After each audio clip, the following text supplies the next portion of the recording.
Avant d'aborder la campagne électorale en elle-même, la France est engagée actuellement en Afrique contre le terrorisme djihadiste.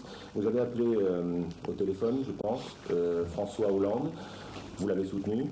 Et vous lui avez dit qu'ici, en Israël, vous étiez confronté depuis longtemps à cette menace. Que vous a-t-il répondu ? Avant tout, je ne vais pas vous parler de ce que lui m'a dit, mais de ce que je lui ai dit.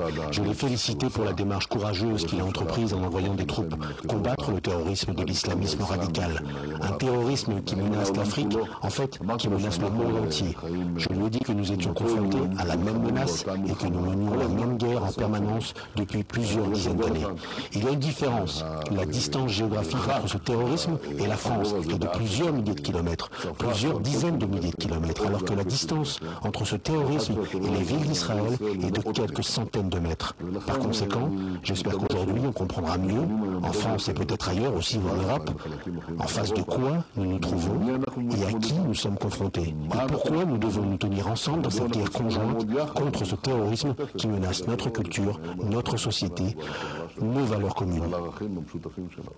Le message subliminal, c'est qu'en fait, quand Israël se bat contre la terreur, vous aimeriez avoir vous aussi le soutien de la communauté internationale? Je veux que ce soit le cas. Et c'était le cas d'ailleurs au cours de l'opération Pilier de défense récemment lorsque nous combattions contre ce même terrorisme islamique radical provenant de la bande de Gaza.